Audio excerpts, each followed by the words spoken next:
Eu me lembrava, na verdade, esses dias, e deixei lá na minha sala, não está aqui, de um cântico que eu acho que todos nós sabemos. Era a minha intenção tocar com vocês, mas foi quase impossível eu dar uma ensaiada aqui antes da mensagem. Mas um cântico que nós conhecemos bem, a maioria de nós conhece, o Grupo Elo gravou, que diz: por mim morreu Jesus, cravado numa cruz, no monte do Calvário, por mim morreu Jesus. Lembram dele? Vamos cantar? Por mim morreu Jesus, cravado numa cruz, no monte do Calvário, por mim morreu Jesus. O Grupo Elo gravou mais 2 estrofes, vamos ver, quem sabe domingo que vem nós cantamos juntos também. A verdade é que neste domingo, agora e no outro, nós já entramos naqueles momentos onde a história bíblica nos apresenta o período onde Jesus está no Getsêmani e ali os discípulos dorminhocos dormem enquanto Jesus ora, e logo depois ele é preso e levado a juízo, ao tribunal romano, e ali é condenado, sentenciado à morte, crucificado, e após 3 dias ele ressurge em glória, conforme a palavra de Deus nos mostra.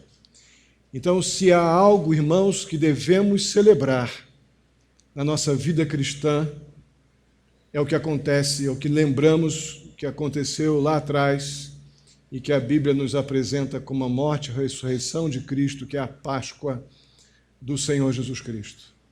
Se há algo que nós devemos ter um grande temor, profunda gratidão a Deus, é pelo que Cristo fez por nós, morrendo na cruz, e a vitória que Ele teve sobre a morte, ressuscitando por nós, pecadores. Hoje falaremos sobre a morte de Cristo. Para muitos que estavam em Jerusalém, aquele dia da morte de Cristo parecia um dia qualquer, um dia como outro qualquer. Nada de muito especial estaria acontecendo naquele dia. Um certo Simão de Cirene, abra sua Bíblia, deixe sua Bíblia aberta no capítulo 27 de Mateus. Um certo Simão de Cirene, no verso 32 aí do capítulo 27, ele estava a caminho do interior da cidade. E mal sabia que ele seria forçado a carregar a cruz de Jesus, que foi preso, julgado durante aquela noite e acabou de ser entregue para a crucificação, no lugar de um ladrão chamado Barrabás. Um centurião e outros outros soldados que teriam que executar Jesus, na verdade, executariam 3 homens naquela manhã. É provável que esse tribunal tenha acontecido em altas horas da madrugada da véspera da crucificação, ou talvez no começo da noite, entrando a madrugada, mas aqueles homens que iam crucificar, aqueles soldados, que crucificariam aqueles 3 homens naquele dia, eles estavam apenas fazendo o seu trabalho. Já tinham feito aquilo muitas vezes. Então, aquela tarefa de cumprir o que o tribunal romano impunha quando um réu era condenado, para eles era normal. Crucificar, para eles, era, naquela cultura, era algo que não tinha nada de novo. Mas aquele, sem dúvida alguma, não seria um dia comum para os 2 ladrões que estavam ali ao lado de Jesus, ou estariam ao lado de Jesus naquela crucificação. O texto bíblico não nos diz nada sobre se aqueles homens sabiam quem era Jesus, até porque, como disse, o julgamento de Jesus deve ter sido, se não em altas horas, mas já na madrugada da véspera da crucificação, e eles não podiam saber exatamente quem era aquele que estava ali no meio da cruz, porque, entre eles, no Monte do Calvário, porque eles estavam presos e eles não tinham como saber exatamente quem era aquele que estava ali junto com eles. Mas o que eles também não sabiam é que eles jamais esqueceriam, tanto os soldados como aqueles homens que ali, enquanto estivessem em vida, porque eles morreriam naturalmente, que estavam ao lado de Jesus na cruz, aquilo marcaria definitivamente a vida dos soldados, daqueles dois homens ali na cruz, a nossa vida, naquilo que nós veremos no texto que vamos ler agora, dos versos 45 até os 56, que foram as últimas horas de escuridão daquele dia. Vamos ler juntos, dos versos 45, então, até os 56, aí do capítulo 27 de Mateus. Acompanhem suas Bíblias. E houve trevas sobre toda a terra, do meio-dia às 3 horas da tarde. Por volta das 3 horas da tarde, Jesus bradou em alta voz: Eloi, Eloi, lama sabachthani, ou na versão revisualizada, Eloi, Eloi, que significa: meu Deus, por que me desamparaste ou me abandonaste? Quando alguns dos que estavam ali ouviram isso, disseram: ele está chamando Elias. Imediatamente um deles correu em busca de uma esponja, embebeu-a em vinagre e colocou-a na ponta de uma vara e deu a Jesus para beber. Mas os outros disseram: deixem-no. Vejamos se Elias vem salvá-lo. Depois de ter bradado novamente em alta voz, Jesus entregou o Espírito. Naquele momento, o véu do santuário rasgou-se em 2 partes, de alto a baixo. A terra tremeu e as rochas se partiram. Os sepulcros se abriram e os corpos de muitos santos que tinham morrido foram ressuscitados. E saindo dos sepulcros depois da ressurreição de Jesus, entraram na cidade santa e apareceram a muitos. Quando o centurião e os que com ele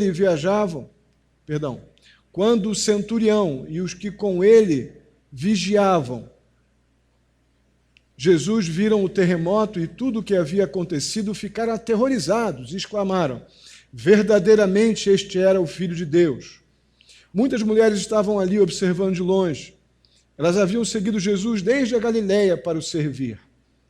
Entre elas estavam Maria Madalena, Maria, mãe de Tiago e de José, e a mãe dos filhos de Zebedeu. Oremos. Pai querido, muito obrigado. Obrigado pela Tua palavra, obrigado por podermos agora, Senhor, estarmos lembrando este momento tão importante nas nossas vidas. Estamos aqui, ó Pai, para refletir sobre o motivo pelo qual estamos aqui.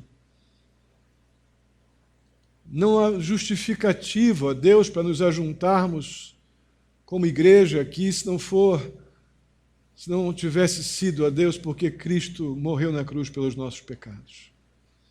Ajuda-nos a compreender a importância do que estaremos relembrando agora, neste tempo, ó Deus, a partir da Tua palavra. Assim eu te peço e agradeço em nome de Jesus. Amém. Muito bem. Era meio-dia, o texto bíblico nos diz. No entanto, uma profunda escuridão, de repente, sobreveio à terra, e o texto bíblico nos diz, no verso 45, que essa escuridão durou 3 horas. Mateus, Marcos e Lucas, eles chamam a atenção para este fato, para este momento, mas eles não dão nenhuma explicação de como isso aconteceu, até porque realmente não há uma explicação simples para isso. Eu acredito que o melhor exemplo que nós temos desse tipo de escuridão é se olharmos lá para a 9ª praga, no Êxodo. Êxodo capítulo 10, verso 21, onde Deus trouxe trevas por 3 dias sobre a terra do Egito. Só para a gente relembrar, Êxodo 10, 21 e 22. O Senhor disse a Moisés: estenda a mão para o céu, e trevas cobrirão o Egito, trevas tais que poderão ser apalpadas. Moisés estendeu a mão para o céu, e por 3 dias houve densas trevas em todo o Egito. Eu creio que essa escuridão que recaiu sobre Jerusalém, e francamente há muita discussão sobre isso, mas eu creio que essa escuridão foi algo muito mais abrangente do que uma escuridão local ali em Jerusalém. Neste momento, durante a crucificação de Jesus, eu também creio que foi o mesmo tipo de escuridão que aconteceu aqui no Êxodo. Algo que, conforme o texto nos diz, algo tão profundo e intenso que daria a impressão que poderia se tocar. Essa é uma expressão muito forte no texto de Êxodo, para essa escuridão gerada pelo Senhor. Eu acredito também que aquelas horas de escuridão, elas tinham um propósito primário de refletir ou representar o sofrimento de Cristo Jesus. Naquele momento, Jesus sofria não somente dor física. Naquele momento ali, Jesus sofria a dor da separação de Deus. Porque um Deus santo não poderia estar naquele momento onde Cristo levava toda a carga do nosso pecado. Todo o meu e o teu pecado estavam sobre Cristo naquela hora. E Deus deixou Jesus na sua humanidade, sofrendo todo o castigo, toda a ira que devia vir sobre mim e você. Foi tudo sobre Cristo Jesus, para que pudesse ser ali na cruz o perfeito Cordeiro, sacrificado pelo próprio Deus, pelo meu e pelo teu pecado. Quanto significado há naquela escuridão. Mas imaginem também o que isso significou para Deus como Pai. Nós, como pais, pecadores e com todo tipo de falhas, que amamos nossos filhos, mas muitas vezes egoisticamente, algumas vezes interessadamente, utilitariamente. Amamos muitas vezes ou algumas vezes para autopromoção. Se nós amamos tão imperfeitamente, mas amamos tanto e sofremos quando nossos filhos se ferem, perdem, sentem dor. Imagina o que Deus sentiu quando entregou o seu próprio filho por você e por mim.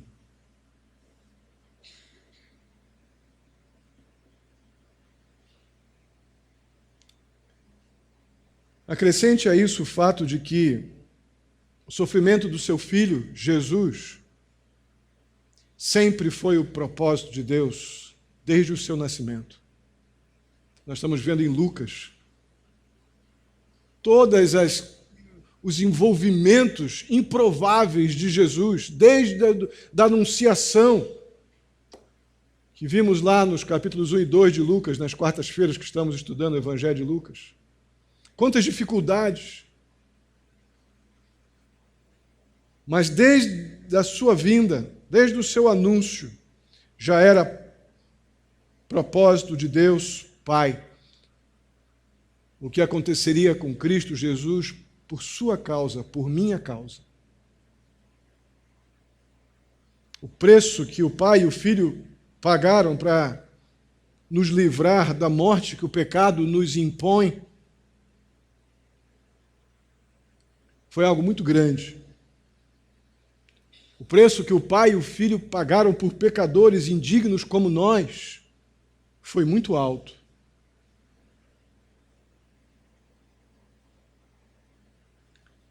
No final, desse período de 3 horas de escuridão, as pessoas que estavam ali em volta do ambiente da crucificação ouviram Jesus bradar, dar um forte grito. Ele disse: Eloi, Eloi, lama sabachthani. E Mateus teve o cuidado de também dizer o que significava: meu Deus, por que me desamparaste? Ou por que me abandonaste? Irmãos, esse trecho não sai da minha cabeça nesses últimos dias. Quando eu associo este momento aqui, hoje cedo mesmo, não era mais cedo, já era meio-dia e pouco, o Weber me procurou para a gente trocar uma ideia sobre uma discussão que surgiu aqui no ensaio sobre esse momento onde Deus abandonou Jesus. E a tendência que nós temos é olhar para este abandono aqui com os olhos de novela de televisão. Um abandono sinônimo de raivinha. Um abandono com sinônimo de não gosto mais de você.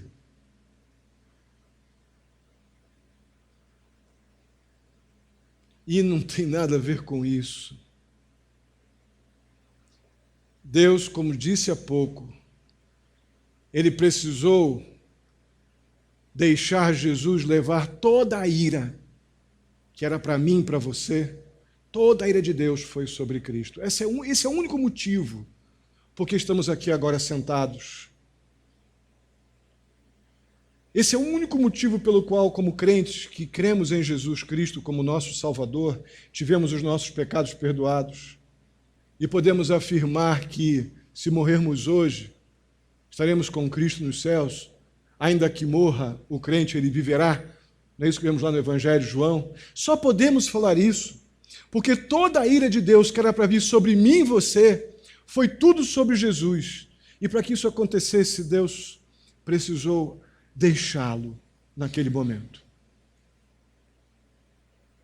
E a gente ainda trata o pecado como colega de praia. E a gente tem a ousadia de tratar o pecado como uma coisa que a gente pode enganar, manipular, dar jeitinho e chamar pecado de qualquer outra coisa, menos de algo que ofende a Deus, de lixo, de esterco, como o apóstolo Paulo chamou. A gente convive com o pecado se não tivesse o Filho de Deus ido à cruz e recebido toda a ira de Deus para que ele pudesse morrer legitimamente como Cordeiro de Deus pelo meu e pelo teu pecado. É loucura o que fazemos quando administramos pecado como se não fosse algo que tem que ser tratado como nojento, repugnante, ofensivo ao Deus que nos salvou.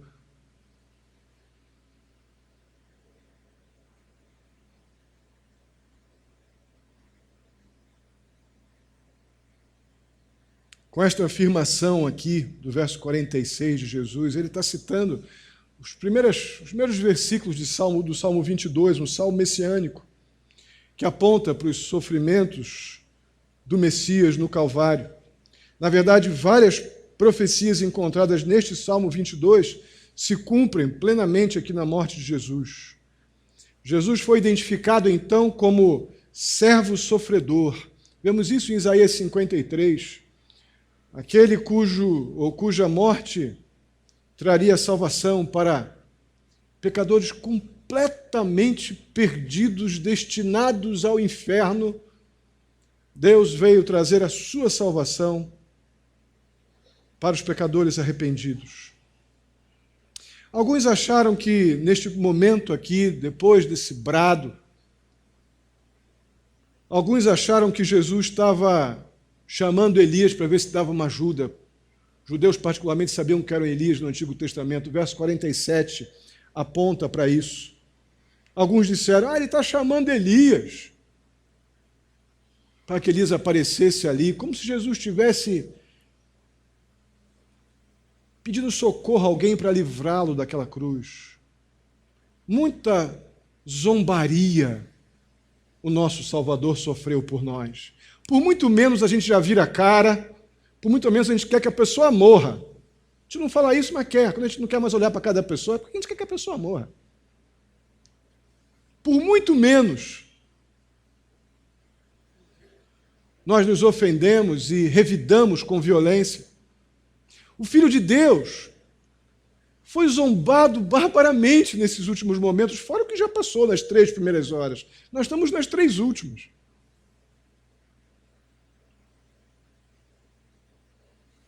Um deles, ali, provavelmente um guarda romano, pegou uma esponja e embebedou, em nosso texto diz vinagre. Mas é um vinho velho que se colocava na boca daqueles que eram crucificados. Não foi um caso especial para Jesus, não. Porque a ideia é de um efeito analgésico, porque julgavam que aquele grito de Jesus é que ele estava ali se debatendo, sofrendo muito. Então, para que ele morresse com menos dor, era uma ideia de dar alguma coisa analgésica. E Jesus, nos outros evangelhos, vai dizer que ele diz que ele despreza aquilo, ele quando põe na boca, ele não bebe. Porque ele precisava completar os propósitos de Deus para aquele momento, e não era ficar entorpecido por algum tipo de analgésico. E ainda assim, no verso 49, vemos que outros zombam, dizendo, deixa ele, tira esse vinho daí. Vamos ver se Elias vem mesmo salvá-lo. Então Jesus, no verso 50, ele faz a sua última declaração em alta voz. E eu estou inclinado a pensar que Jesus, primeiro, ele gritou ou exclamou o que vemos lá em João 19:30. Estou inclinado a pensar que foi assim. Está consumado. E logo em sequência, Pai, nas tuas mãos entrego o meu espírito, como vemos aqui no nosso texto em Mateus.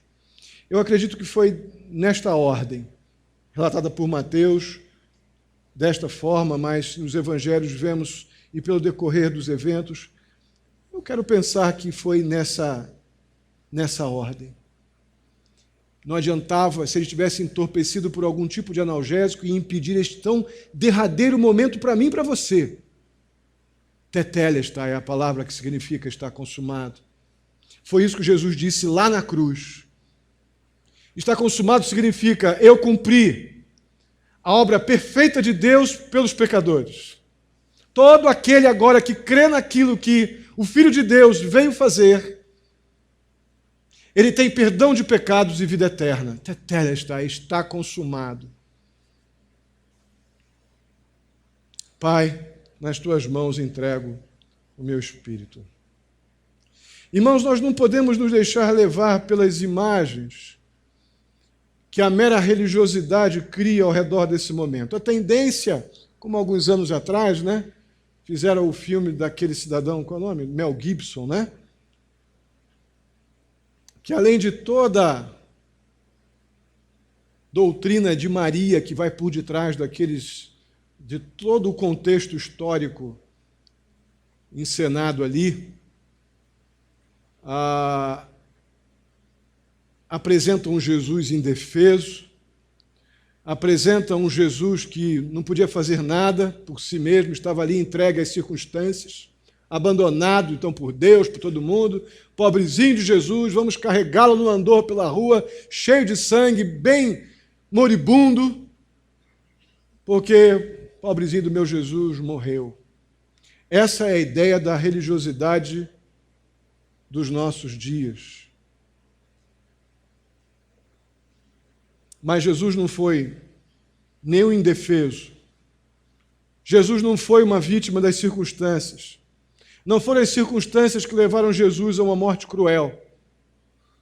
É muito importante a gente destacar que Jesus, ele mesmo entregou sua vida por nós. Sua vida não foi tirada. Jesus, ele voluntariamente deu a sua vida por nós. Olha o que diz João, capítulo 10, versos 17 a 18. Vamos ler juntos? Por isso é que meu Pai me ama, porque eu dou a minha vida para retomá-la. Ninguém a tira de mim, mas eu a dou por minha espontânea vontade. Tenho autoridade para dá-la e para retomá-la.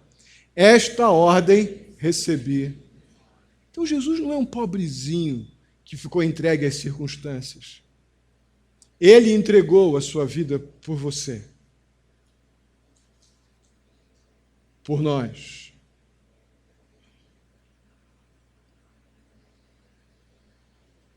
A gente minimiza muito esse momento. A gente barateia muito.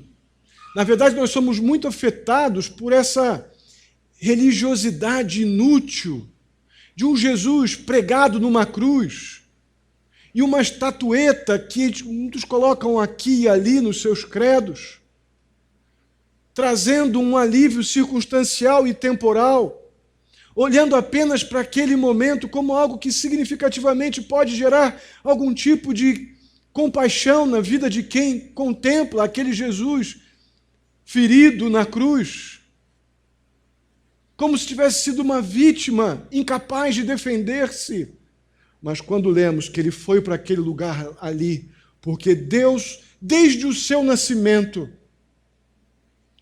o fez nascer com o propósito de estar naquela cruz.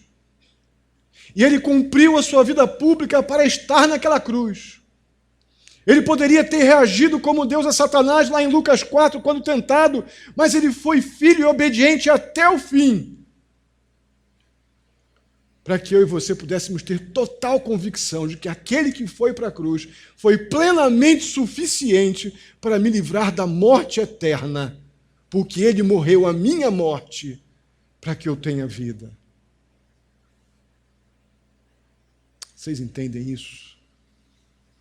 O valor disso, o significado disso.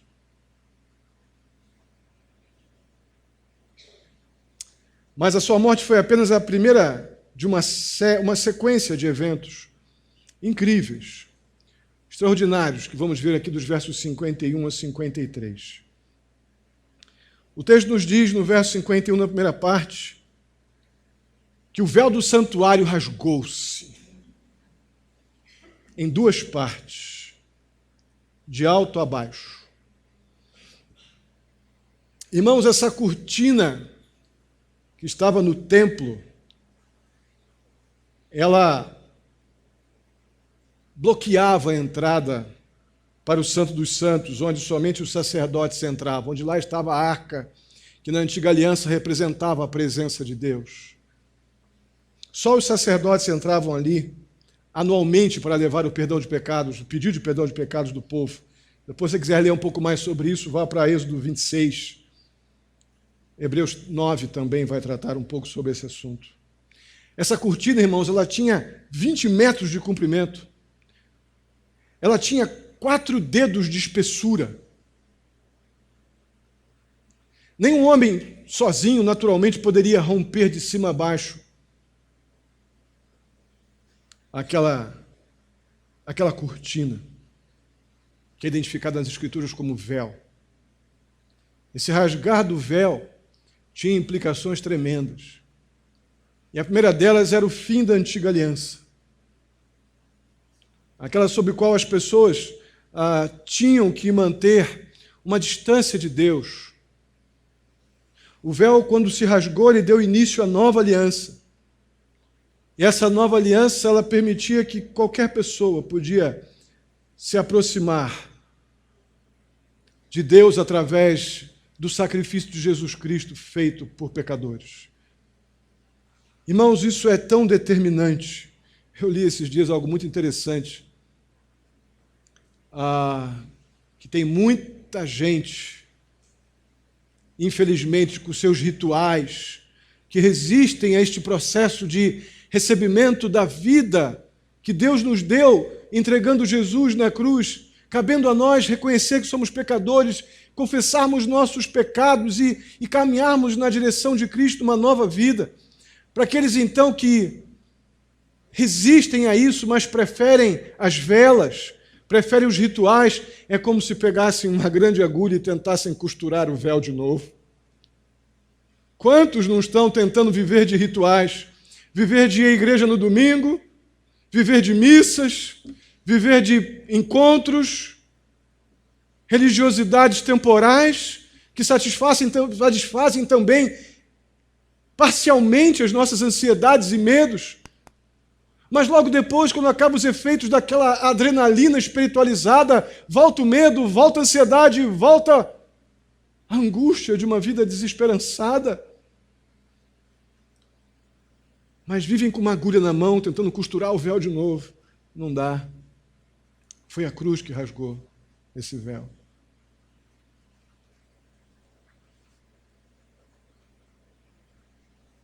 E agora chegamos no momento desses episódios, desses eventos que aconteceram pós a morte de Jesus. É algo que só Mateus conta. Aconteceu um terremoto. Um terremoto suficientemente intenso para que as montanhas se fendessem, se abrissem fendas nas paredes das rochas, nos montes ali ao redor de Jerusalém. E naqueles dias era comum as pessoas terem seus túmulos encravados nessas rochas, inclusive aquele que foi cedido para Jesus ser sepultado. Era comum também que se fechassem esses túmulos com grandes lajes, com grandes pedras, e eram colocadas ali na porta desses túmulos, lacrando esses túmulos. E esse grande terremoto fazia com que muitos túmulos se abrissem, porque nesse tremor das montanhas e nas fendas das rochas, essas tampas, essas portas de laje de rochas, né, elas rolavam e os túmulos se abriam. Por causa disso, com as pedras caindo e rolando, né, que tampavam as sepulturas ou os sepulcros. Irmãos, por que isso aconteceu? Porque havia algo especial para acontecer também junto a isso. Com a morte de Jesus, foi vencida a morte. Foi vencida a morte. E a morte de Jesus, ela abre as sepulturas das pessoas. Ela retira as pessoas da morte espiritual. Ela dá vida para quem espiritualmente estava morto. E Deus permitiu que isso acontecesse como um sinal, não apenas figurado. Mas a morte de Cristo proporcionou a muitos, conforme o texto nos diz, a oportunidade de um ingresso imediato no estado de ressurreto ou de corpo glorificado. O texto nos diz que muitos saíram dos sepulcros.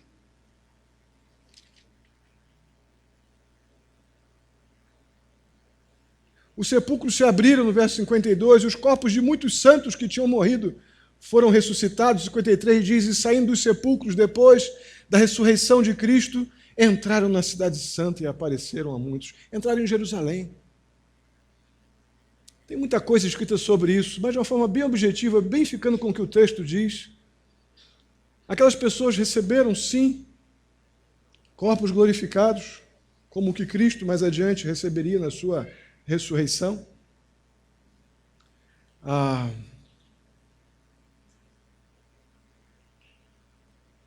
Eu acredito na possibilidade de terem sido esses ressurretos alguns profetas que na velha aliança profetizaram sobre a vinda do Messias e agora se cumpriu. Uma forte possibilidade disso ter acontecido. E testemunhavam agora ali, talvez até a sua parentela, com corpos glorificados, que Cristo venceu a morte. E logo, imediatamente, como o texto nos diz, foram para a glória dos céus, como uma antivisão daquilo que vemos lá em 1 Tessalonicenses, capítulo 4, verso 16, que os mortos em Cristo ressuscitarão primeiro, depois nós, os que estivermos vivos, seremos juntamente com eles arrebatados. O fato é que isso tudo aconteceu naquelas 3 horas de escuridão. Mas voltando lá à cruz, E ao momento da morte do nosso Senhor Jesus Cristo, no verso 54, diz assim: quando o centurião e os que com ele vigiavam Jesus viram o terremoto e tudo o que havia acontecido, ficaram aterrorizados e exclamaram: verdadeiramente este era o Filho de Deus. Irmãos, o texto de Mateus nos diz que o centurião, juntamente com os seus comandados ali, outros soldados que estavam guardando Jesus, o texto nos diz que eles confessaram que Jesus era o Filho de Deus. Aqueles que há pouco crucificaram, mataram, obedecendo ordens, mas não estavam nem aí se era o Messias, se não era o Messias, mas ouviam todos os boatos e murmurinhos, mas testemunharam tudo o que estava acontecendo ali, principalmente a questão das rochas se fendendo.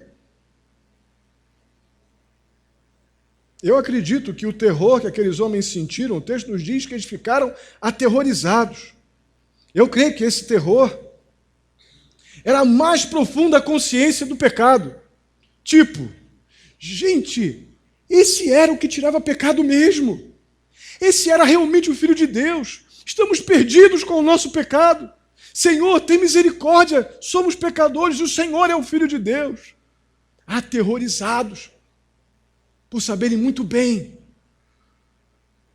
quem eles tinham ferido e quem podia perdoar o pecado deles.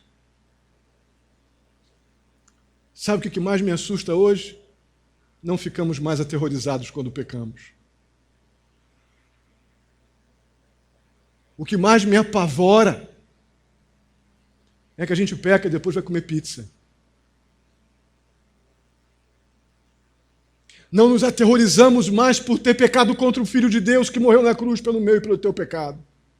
Aqueles homens não fizeram outra coisa a não ser dizer: Senhor, tem misericórdia, eu pequei contra o Filho de Deus, eu reconheço que tu és o Filho de Deus. Nos falta, na nossa convivência diária com Deus, confessar mais tristemente que pecamos contra Deus e que ofendemos o nosso Salvador. Mas, definitivamente, confessando que somos pecadores, também recebemos toda a provisão que vem da cruz para pecadores arrependidos. Uma frase que eu tenho dito e repito: irmãos, a boa nova do Evangelho, o Evangelho de Cristo Jesus, num primeiro momento, ele sempre vai apontar para o meu pecado, como fez com esses homens aqui ao pé da cruz. Mas, imediatamente, o Evangelho aponta para a solução de Deus, que é a morte de Cristo em favor de pecadores.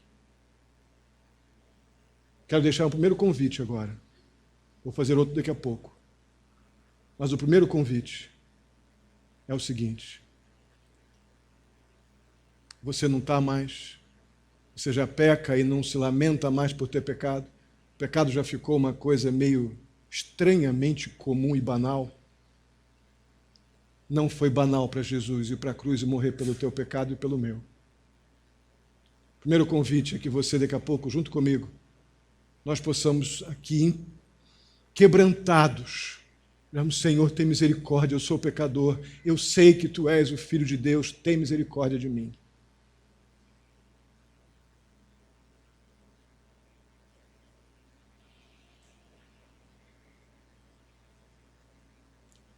Mateus conclui, nos versos 55 e 56, falando sobre as mulheres que haviam apoiado Jesus em todo o seu ministério terreno.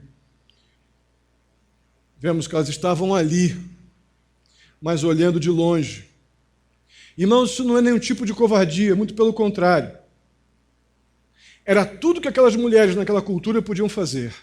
Elas não estavam em casa, não estavam fazendo alguma coisa, alguma ocupação doméstica, ou fazendo algum tipo de lazer ou coisa assim, ou semelhante a essa. Mas o Salvador delas, que elas criam, o Filho de Deus, estava na cruz. E não era hora de fazer outra coisa, a não ser estar ali. Dentro da cultura onde as mulheres nunca ficavam muito expostas. Elas não estavam simplesmente observando de longe por nenhum tipo de timidez ou covardia, mas era tudo o que elas podiam fazer. elas permaneciam fiéis a Jesus e não abandonaram como a maioria dos discípulos fizeram, apavorados, com medo. Somente João estava ali.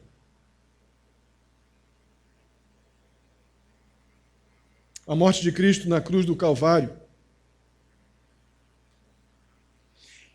é o único caminho. Não há outra possibilidade das pessoas obterem perdão de pecados, o presente da vida eterna. Não há outra forma. Não há nada que você faça de legal. Se você é uma pessoa, gente boa, você faz suas boas ações, é bacaninha. O pecado é algo tão grave, e nenhum de nós está fora da realidade de ser pecador. Isso é uma coisa tão grave que somente o Filho de Deus foi capaz de impedir que toda uma humanidade se perdesse. Deus separou um povo antes dos tempos eternos para que, olhando para a cruz, se renderiam à obra de Cristo em seu favor. Se não for pela cruz de Cristo, ou se não fosse pela cruz de Cristo, estávamos todos perdidos. É o único meio de termos perdão de pecados e segurança de vida eterna. É Jesus. Pastor, mas eu estou cansado de saber isso. Pois é, mas ainda assim, no nosso cristianismo manipulado muitas vezes, nosso cristianismo de boa vontade, de boas intenções, a gente acredita mesmo que pode ver a vida cristã sem a adoração devida, sem o culto devido, sem a vida devocional devida, sem o relacionamento com as coisas de Deus e com a vida da igreja. Continuamos achando, muitas vezes, esse cristianismozinho barato, sem comprometimento. Só Cristo pôde fazer algo dramaticamente terrível por mim e por você. Mas eu não, a gente tem a tendência de achar que podemos fazer desse cristianismozinho meia boca.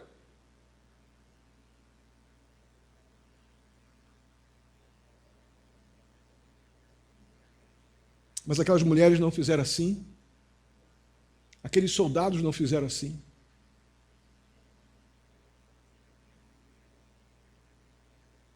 A morte de Cristo coloca a morte, especialmente a morte de um crente, numa perspectiva completamente diferente.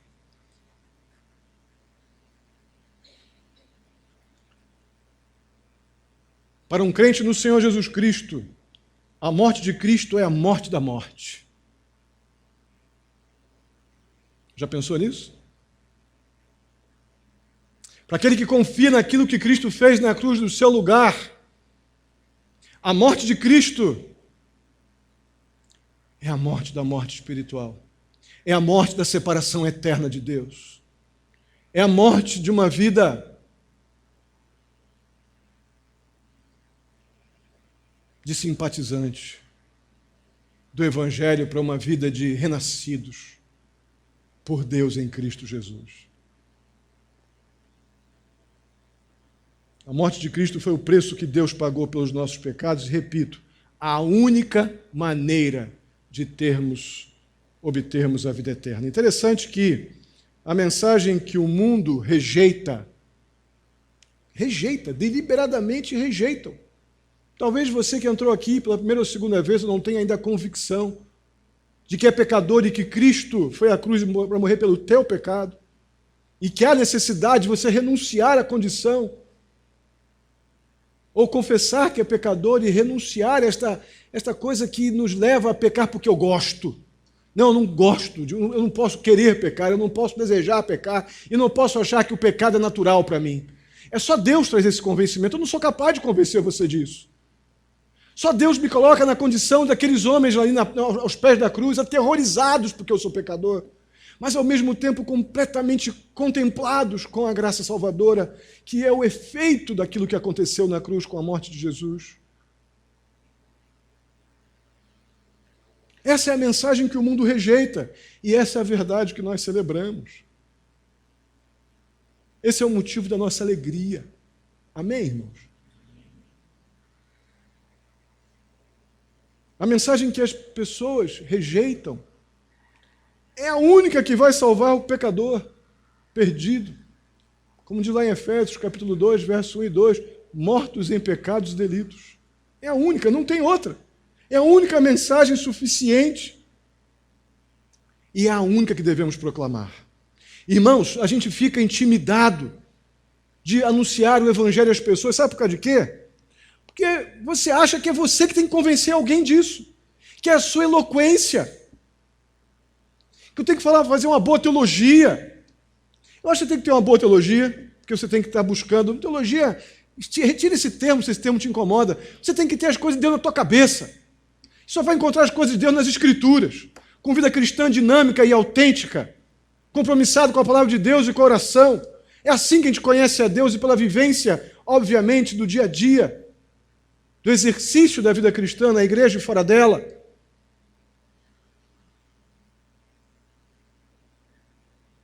O fato é que a mensagem do Evangelho é que Cristo morreu na cruz por pecadores, para que todo aquele que crê nesta verdade tenha o perdão de pecados e a vida eterna. Você crê nisso? Essa é a mensagem. É o poder de Deus mediante a obra do Espírito Santo que faz o pecador chegar debaixo da cruz e dizer assim: eu estou aterrorizado porque eu pequei contra o Filho de Deus. Não é você e nem eu que fazemos isso. Nós anunciamos a única verdade que salva. O arrependimento é gerado pelo poder de Deus. Irmãos, o tempo da escuridão, daquelas 3 horas, passou. Cessou. Não somente para Jesus, mas para todos aqueles que venceram a morte na morte do Senhor Jesus. Amém? Vamos ficar de pé. Vamos orar. Eu quero muito orar por você que ainda não tomou uma decisão ao lado do nosso Senhor Jesus Cristo, aquele que foi à cruz morrer pelo teu pecado.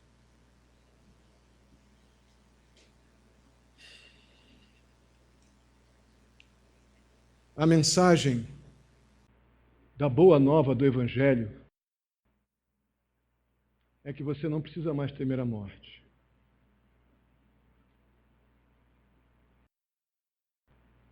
Não estou dizendo que a gente não vai morrer. Todos vamos morrer. Mas eu estou dizendo, se você crê em Jesus Cristo, ainda que morra, você viverá. A morte de Cristo venceu a morte. Vamos fechar os olhos. Eu quero orar por você. Bondoso e amado Deus, muito obrigado. Muito obrigado por Cristo Jesus, que foi obedientemente até o Calvário e morreu voluntariamente pelo meu pecado. Com sofrimento, com dor, mas tudo isso envolvia, ó Pai, o peso da minha culpa. Tudo isso envolvia, ó Deus, a minha própria morte. Ó Deus querido, muito obrigado por Cristo Jesus. Deus Santo, se há alguém aqui que compreendeu que um ato de amor foi declarado por pecadores, um ato de amor que não se compara a qualquer coisa que possamos receber nesta vida. Ninguém nos amará como o Senhor nos amou, entregando Jesus para morrer na cruz pelo nosso pecado.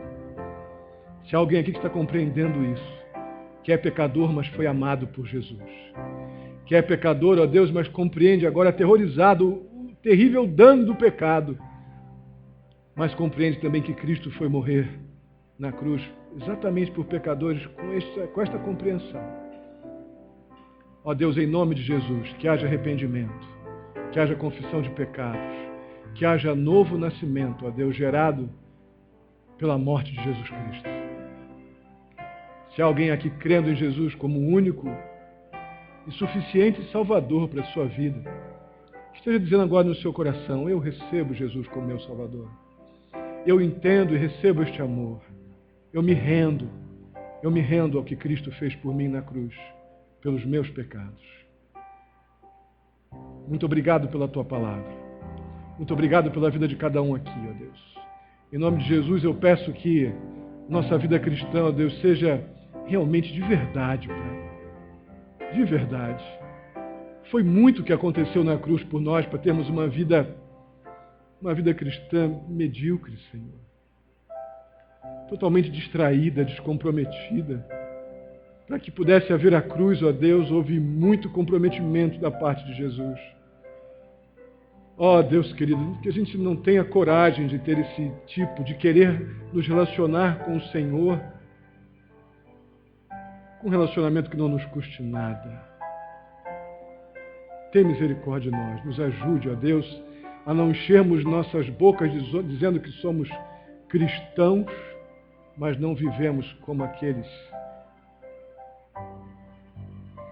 cristãos que batalharam por Cristo até o fim das Escrituras.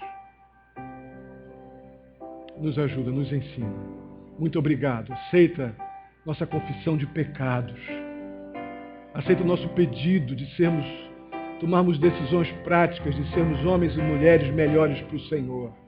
Com corações completamente gratos, ó Deus, pela Tua maravilhosa graça revelada em Jesus Cristo, morrendo na cruz pelos nossos pecados. Assim eu te agradeço. Leva-nos em paz para os nossos lares. Nos dá uma semana guardada, dirigida, provida pelo Senhor. Que a alegria de Cristo, ó Deus, esteja em nosso viver todo o tempo. Nossa gratidão confessa em nossas orações. Nossa vida revelando, ó Deus, a nova vida que recebemos. Ó Deus, alegria, porque a morte foi vencida na morte de Jesus. Muito obrigado. Assim eu te peço, já agradecido, no nome santo de Jesus. Que a graça do nosso Senhor e Salvador Jesus Cristo, o amor de Deus, nosso amado Pai, a comunhão e a consolação do Espírito Santo esteja sobre a vida de cada um de vós, queridos e amados irmãos, hoje e até a vinda do nosso Senhor Jesus Cristo. Amém. E amém. Que Deus os abençoe. Podem sentar. Se algum dos presentes tomou uma decisão de entregar seu coração a Cristo, reconhecendo que Cristo morreu na cruz pelos seus pecados, fica sentado no seu banco. Alguém vai te procurar para sentar ao teu lado, orar com você, para que a gente possa manter um contato mais próximo de você.